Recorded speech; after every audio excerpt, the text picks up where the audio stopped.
Assalamualaikum warahmatullahi wabarakatuh.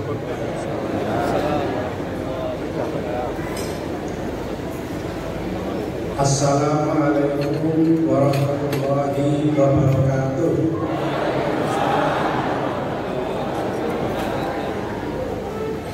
Innal hamdalillah nahmaduhu wa nasta'inuhu wa nastaghfiruhu wa nastahdihi wa na'udzu billahi min shururi anfusina wa min sayyiati a'malina may yahdihillahu fala mudilla lahu wa may yudlil fala hadiya lahu. Asyhadu an la ilaha illallah wa asyhadu anna Muhammadan abduhu wa rasuluh. Usiku wa iyaya nafsi taqwallah faqad faza al-muttaqun. Qala Allah azza wa jalla a'udzu billahi minasy syaithanir rajim. Ya ayyuhalladzina amanu taqullaha haqqa tuqatih wa la tamutunna illa wa antum muslimun. Allahumma shalli wa sallim wa barik ala sayyidina Muhammad wa ala alihi wa ashabihi wa sallam. Yang berbahagia Mas Yusuf dan Mbak Aminah, seperti namanya Yusuf itu terkenal ketampanannya, dan kita bisa saksikan pengantin hari ini senyumnya lebar, tampan sekali, masya Allah. Demikian pula pendampingnya, cantik menyimbangi Mas Yusuf. Selamat berbahagia Mas. Yang saya hormati Mas Agus, berarti ini kalian bisa, alhamdulillah. Lanjutnya ikan penandu yang saya bisa nikah saya masalah. Kalau tempat Pak Agus ini modal, yang dari insya Allah termasuk yang tersoleh ikan sering bantu yang sosial ekonomi. Mungkin urut dan untuk yang panjenengan. Yang saya hormati para hadirin yang hari ini berkenan memberikan doa kepada Mas Yusuf. Semoga dari sekian banyak yang hadir, doa-doanya diijabah oleh Allah, sehingga Mas Yusuf dan pendamping menjadi pengantin yang sakinah mawaddah warahmah. Allah jauh wa min ayatihi ma'rusikum azwaja litaskunu ilaiha wa ja'ala bainakum mawaddatan wa rahmah inna fi dzalika laayatin liqaumin yatafakkarun. Niki ayat sing paling populer menawi enten jagongan. Dan termasuk tanda kekuasaan Allah adalah Dia Allah menciptakan pasangan dari jenis kalian. Kula boten bayangaken nek pasangan itu boten saking jenisnya manusia piyambak. Misalnya pasangan itu saking bangsa jin, wewe gober, ngoten niku kula niku bayangaken betapa repotnya. Lalu antara manusia saja tadi sudah didamaikan oleh Pak Nur Hadi. Harus ya Pak. Nah, Allah Subhanahu wa Ta'ala itu al-khawlaqalakum min anfusikum azwajan litaskunu ilaiha, supaya kalian itu tentram. Mas Yusuf pun tentram ya Mas? Alhamdulillah. Sudah berapa bulan akan nikah? 4 ya, alhamdulillah. Dan alhamdulillah pengantinnya juga sudah hamil. Mudah-mudahan menjadi dzurriyyah yang shalihin shalihah. Wa ja'ala bainakum mawaddatan wa rahmah, dan Dia Allah menjadikan di antara kalian itu kasih dan sayang. Inna fi dzalika laayatin liqaumin yatafakkarun. Yang demikian itu terdapat tanda-tanda kekuasaan Allah liqaumin, bagi orang yang yatafakkarun, berpikir. Bu, halo, Monggo sampe mikir sekedap ya. Ingkang gambar-gambar itu pun niku komplain aku hati niku pun komplain. Sakniki sing bangsa mikir-mikir sithik ya siap ya. Pak Bu, kula niku kadang mikir, ya Allah Gusti Allah niku kok damel menungso niku kuatah. Teng donya niki enten pinten penduduke Pak? 8 miliar. Itu menurut data PBB tahun 2020 kan itu jumlahnya 8 miliar. Ini saya perbanyak bahasa Indonesia, sebab besan saya di Jepang itu tidak paham bahasa Jawa. Ya, meskipun lama di Solo. Ya Allah itu kok bikin makhluk banyak sekali ya. Indonesia itu tahun 45 ketika merdeka itu jumlah penduduk Indonesia itu berapa? 68 juta. Baru 68 juta itu tahun 45. Tahun 61 dalam sensus penduduk Indonesia itu jumlahnya 97 juta. Tahun 70 80-an ramai-ramai nyanyi. Ya. Pinter 145 ya. 135 ya. Oh, lari. Kata Omai Rama 135 juta. Saat ini pinter tak penduduk Indonesia. Penduduk Indonesia sekarang itu 287 juta. Maaf, 284 juta. Allah itu kok bikin makhluk sebanyak itu. Padahal itu ya perlu beras, perlu makan, perlu mie ayam, perlu kopi, perlu teh. Terus maksudnya Allah itu apa? Ini yang mari kita pikirkan.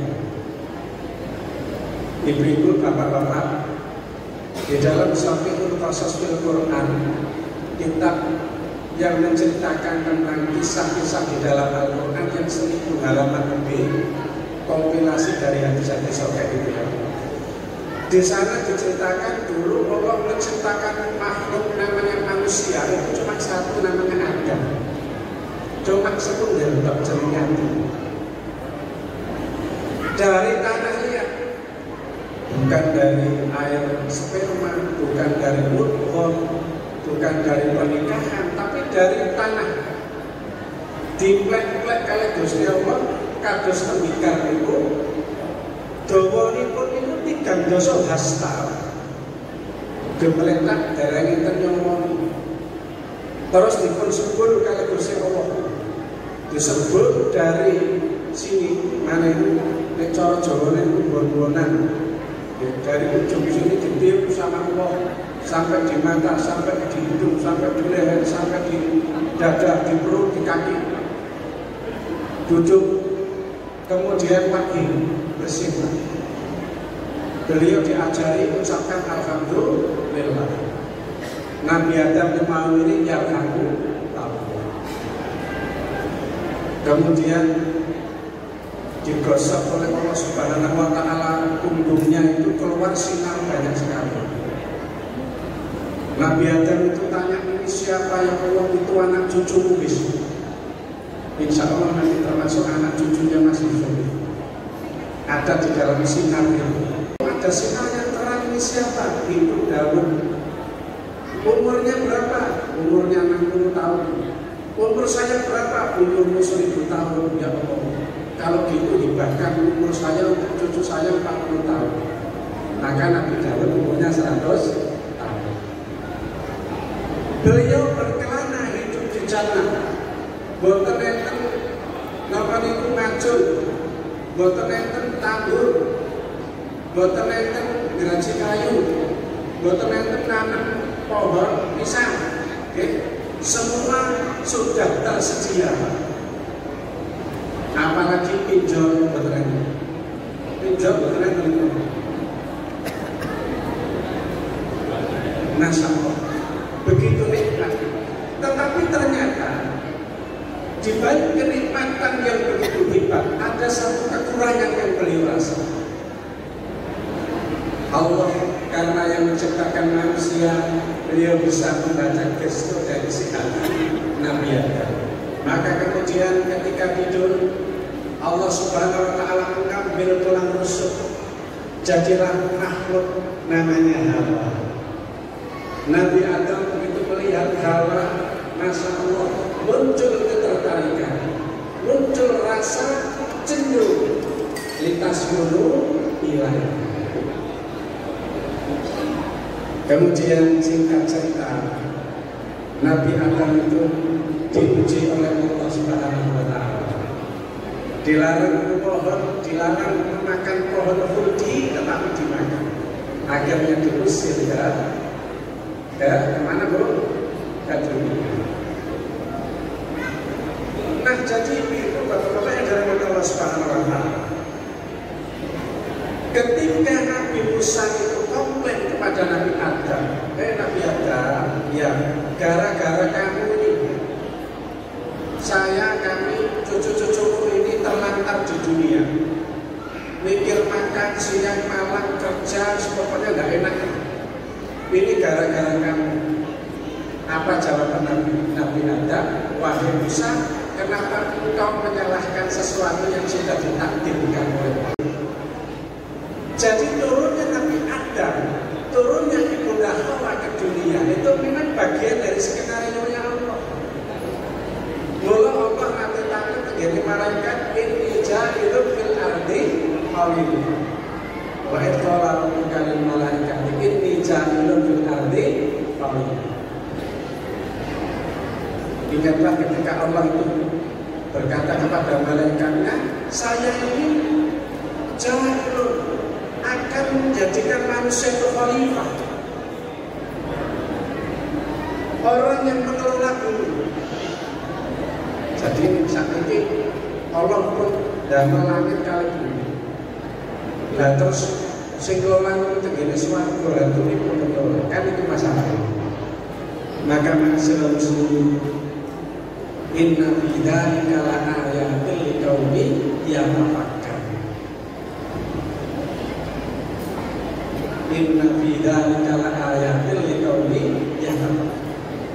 Kita semua ini adalah makhluk Allah. Kita ini adalah anak cucu Adam yang memiliki satu tujuan hidup yang jelas, bahwa hidup kita di dunia ini untuk mengelola bumi, untuk menikah, untuk berketurunan, dan untuk memakmurkan bumi. Mas Yusuf pernah ceritakan, jadi tujuan ini kan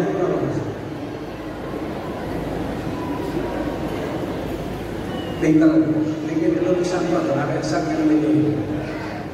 Tujuan itu ibadah. Jadi kalau menikah itu tidak didasari niat ibadah, maka yang muncul itu adalah kalkulasi dan transaksional. Mulai itu mau sumerak turutani Nabi Adam, terus kemudian terus turun sampai kita disebut sebagai Bani Adam itu memang diciptakan Allah untuk beribadah, untuk mengelola bumi. Maka kalau nikah kita tujuannya bukan untuk ibadah, yang muncul itu adalah kebingungan. Pak, saat ini itu yang Korea itu buat tempat nikah. Kalau ini mantun kosoran negara Cina itu dipun kandani kalau tukang bis gaya. Sekarang itu pemerintah memberikan insentif untuk orang yang mau menikah dan memiliki anak, karena diprediksi Cina akan kehabisan orang. Korea begitu, Jepang begitu. Kenapa? Mereka tidak punya tujuan itu. Urusan laki dan perempuan itu diselesaikan secara transaksional.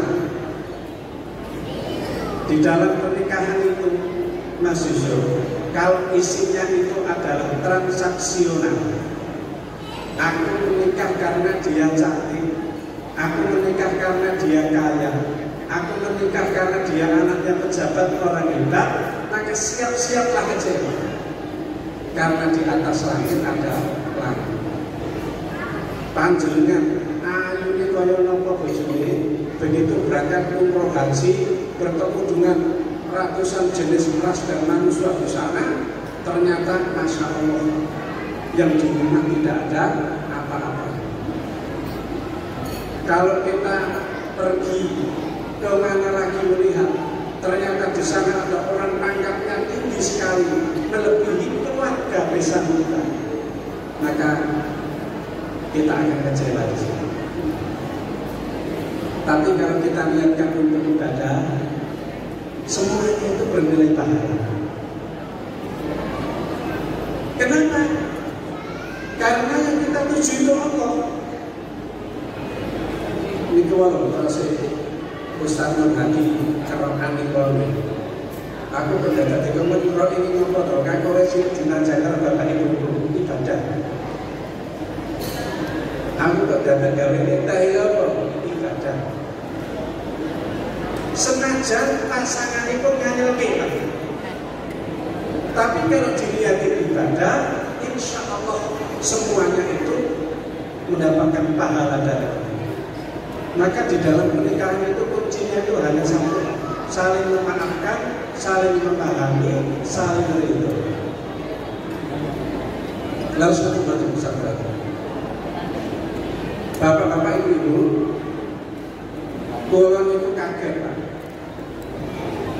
Kulon itu kaget. Teng Jawa Tengah ini 2024, angka pernikahan itu 233.000. 2024 niki akan nikahi nasi saudara tersensus 233.000. Ibu tahu nggak angka perceraian di tahun 2024 itu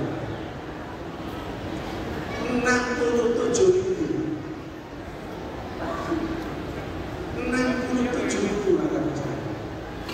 Dan kebanyakan itu milenial. Maka Mas Yusuf, saya ingin bacakan 3 ayat. Mudah-mudahan mengingatkan panjenengan saat di pesantren dulu. Yang pertama di dalam An-Nisa ayat 21, A'udzubillahi minasyaitonir rajim.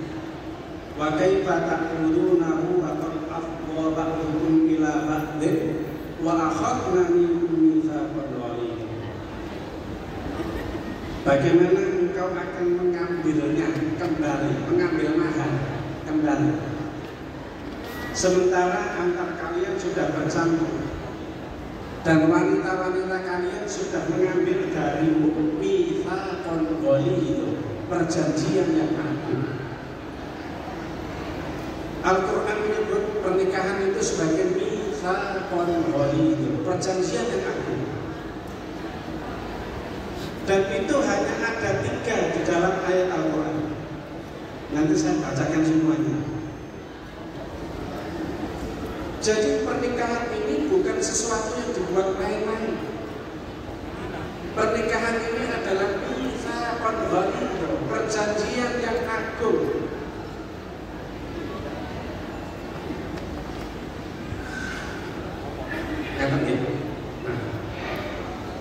Bapak-bapak ibu yang dirahmati Allah Subhanahu wa taala.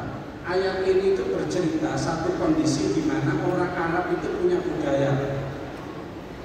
Budaya kalau memberi mahar itu banyak. Kadang 100 ekor unta, kadang 1 kilo emas, budayanya seperti itu. Begitu akad dibuka cadarnya kok kecil gelap-gelap. Lho kok ora sih koyo sunak bayangke akhirnya mahare dijaluk. Wis rasih dowe berubah. Ditegur kali Gusti Allah wakai fatak fudu. Bagaimana kau akan menarik kembali mahar itu? Kamu sudah bercampur. Dan kamu ini sudah diikat dalam perjanjian yang agung. Paham ya? Ini yang Arab itu kadang seringnya kayak itu yang Indonesia. Apa Indonesia mahar murah? Kalau yang Arab itu kata sih menjadi puncak. Musim panas, nikah kontrak, maharnya sedikit. dia belum tahu bahwa di Indonesia itu maharnya lebih mahal.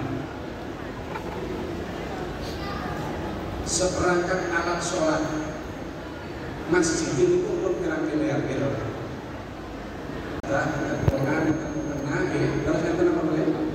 Masjid itu awal melarang kan. Almarhum Dr. Muti ini dibilang itu dia napa sebagai yang Arab mengatakan begini, kamu jangan menghina wanita Indonesia. Maharnya kamu bilang murah, siapa bilang? Orang Indonesia itu tidak bisa dibeli dengan secara spontan, tapi dengan cinta, katanya begitu. Itu pembelaannya Dr. Muti dulu di orang Arab kalau cepat. Nah, jadi pernikahan itu minta kedua. Yang kedua, A'udzubillahi minasyaitonir rajim, An-Nisa ayat 193. Wa rafa'na fawqahum bimitsaqihim wa qulna lahum udkhulul baba sujjadan wa qulna lahum la ta'budu bis-sabti wa akhadna minhum mitsaqan ghalidha. Ini ada satu cerita. Bani Israil itu terkenal ngene. Piyambake niku dipun slametke kalih Allah melalui Nabi Musa dari penindasan Firaun. Kemudian nyebrang, lautnya dibelah sampai di ujung, Firaun tenggelam. Nabi Musa ini pergi terima wahyu, lalu dia tidak mati. Ini kan kurang ajar. Sama Allah Subhanahu wa Ta'ala akhirnya Bani Israil itu dijanji, dimitsaqul ghalidh. Ini perjanjian yang kedua, mitsaqul ghalidh, perjanjian Allah. Bagaimana prosesnya? Tadi kan kita lihat mitsaqul ghalidhnya Mas Yusuf itu kan di ruang satu, salaman, kusum, itu kan. Nah, Allah Subhanahu wa Ta'ala di dalam menjanji Bani Israil itu dengan warfa'na fawqahum tur. Jadi gunung Tursina itu diangkat. Nek cara mriki niku gunung Lampung itu diangkat kali malaikat.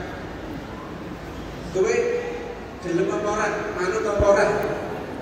Lagi ini pancen menungso niku ngayat kencang iki. Nggih. Kowe iki manut apa? Warfa'na fawqahum tur bini tadi. Wakulna, kemudian Allah perintahkan lahumut kulul bala sujud. Kamu masuk pintu dalam keadaan sujud. Wakulna lahum la ta'tu sabti. Kamu jangan melanggar larangan hari Sabtu. Wa akhadna minhum mitsaqan ghalidha. Dan kami ambil dari mereka itu sumpah yang ghalidha. Jadi 4 bulan yang lalu susu. Akad ini disetarakan dengan akadnya Allah ya, ketika mengancam Bani Israil, ini orang nanti tetap itu terus. Sangat ya. Yang ketiga juga. Wa in akhadna nabiyyi taqawun. Dan ingatlah ketika kami ini mengambil janji para nabi. Nah, ini disetarakan dengan janjinya Pak.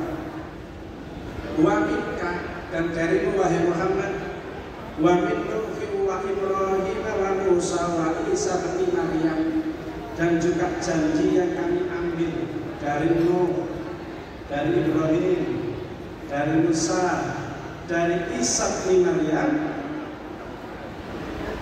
wa akhadna minhum mitsaqan ghalidha, dan aku ambil dari ulul azmi tadi, Nabi Muhammad, Nabi Nuh, Nabi Ibrahim, Nabi Musa, Nabi Isa, itu dengan yang disebut mitsaqan ghalidha.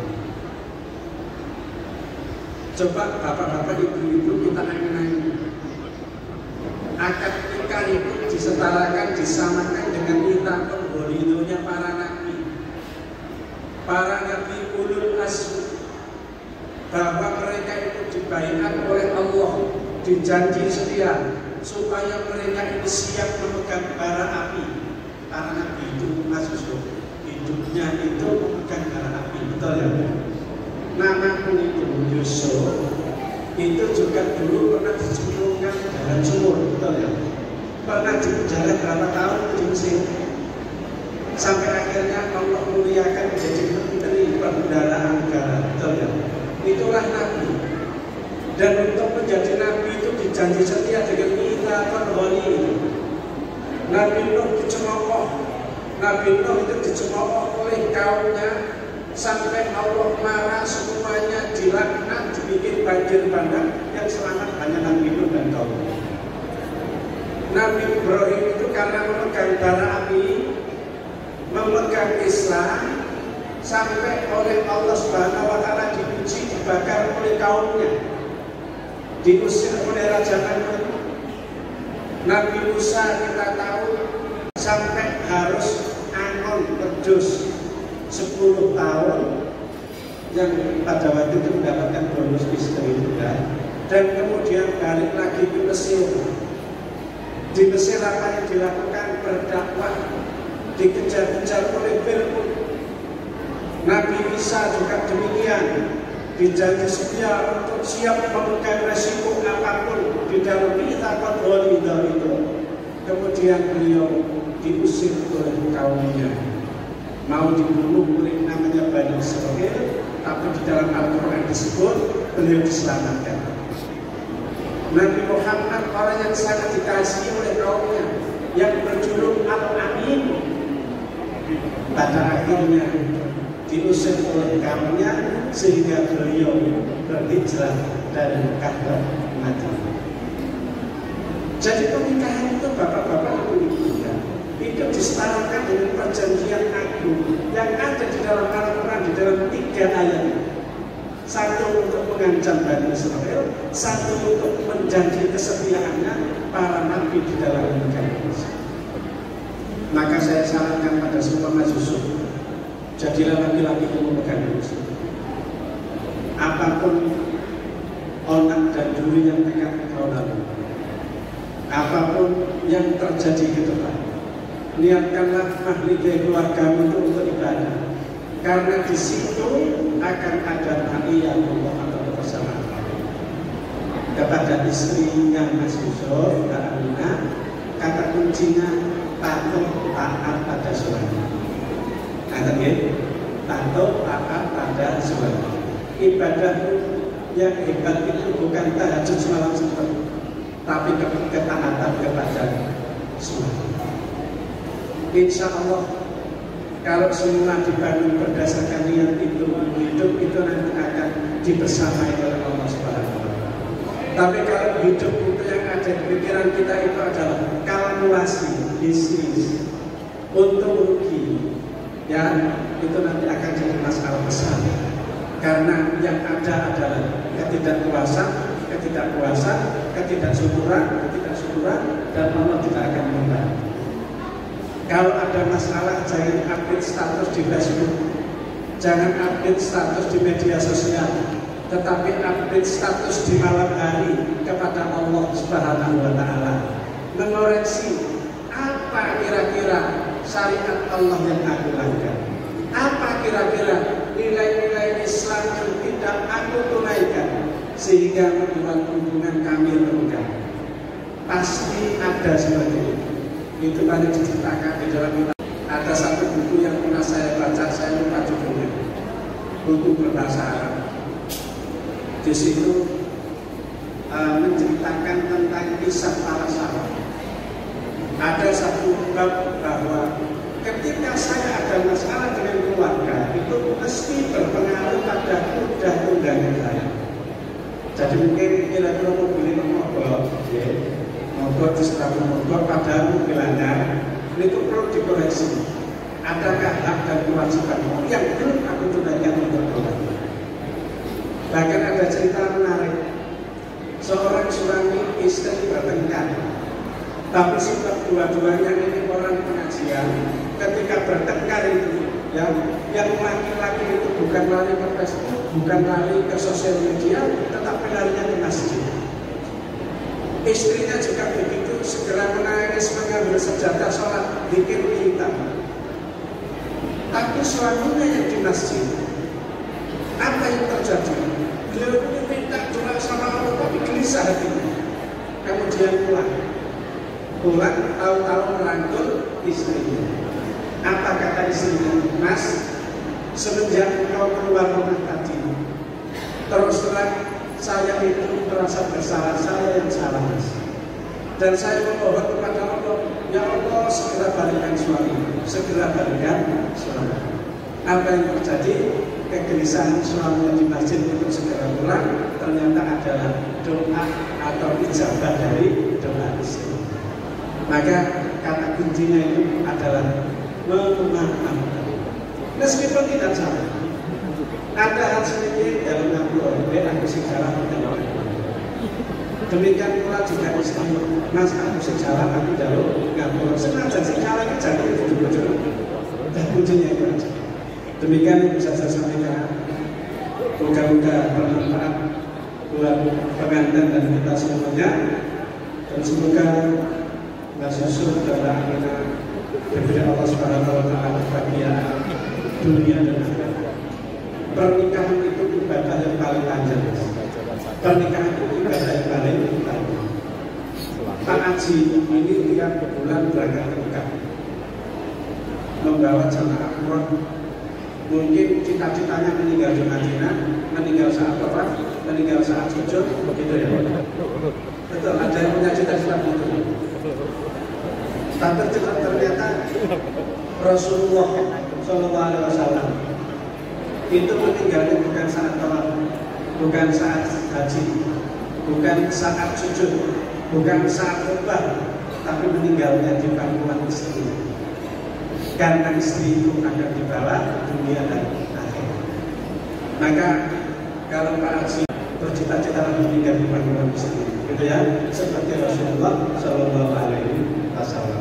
Inna Allah malaikatahu yusholluna 'alan nabi, ya ayyuhalladzina amanu shollu 'alaihi wa sallimu taslima. Allahumma sholli 'ala Muhammad wa 'ala ali Muhammad kama shallaita 'ala Ibrahim wa 'ala ali Ibrahim wa barik 'ala Muhammad wa 'ala ali Muhammad kama barakta 'ala Ibrahim wa 'ala ali Ibrahim innaka Hamidum Majid. Allahumma ighfir lil muslimin wal muslimat wal mu'minin wal mu'minat al ahya'i minhum wal amwat innaka sami'un qaribun mujibud da'wat. Barakallahu laka wa baraka 'alaika wa jama'a bainakuma fi khair. Barakallahu laka wa baraka 'alaika wa jama'a bainakuma fi khair. Barakallahu laka wa baraka 'alaika wa jama'a bainakuma fi khair. Allahumma inna nas'aluka ridhaka wal jannah wa na'udzu bika min sakhatika wan nar. Allahumma inna nas'aluka salamatan fid-din wa 'afiyatan fil jasad wa ziyadatan fil 'ilmi wa barakatan fil rizqi wa tawbatan qabla al-maut wa rahmatan 'inda al-maut wa maghfiratan ba'da al-maut. Allahumma hawwin 'alaina fi sakaratil maut wan najata minan nar wal afwa 'inda hisab. Ya Allah, ya Rahman, ya Rahim, jadikanlah Mas Yusuf dan Mbak Aminah pasangan yang sakinah, mawaddah warahmah, pasangan yang telah dibanggakan oleh Nabi-Mu di depan para nabi-nabi lain pada yaumul qiyamah. Sebagaimana disebut dalam sabda Nabi-Mu, ya Allah, bahwa beliau akan membanggakan umatnya pada hari kiamat di hadapan para nabi yang lain. Ya Allah, berilah keturunan kepada Mas Yusuf dan Mbak Aminah, keturunan yang soleh-solehah, ya Allah. Tanamkanlah kecintaan di antara mereka berdua. Allahumma alif bainahuma kama allafta baina Adam wa Hawa, wa alif bainahuma kama allafta baina Muhammad sallallahu alaihi wasallam wa Khadijah al-Kubra. Ya Allah, satukanlah hati mereka, ya Allah. Bimbinglah mereka selalu ke jalan yang lurus, ya Allah, jalan yang Engkau ridhoi, ya Allah.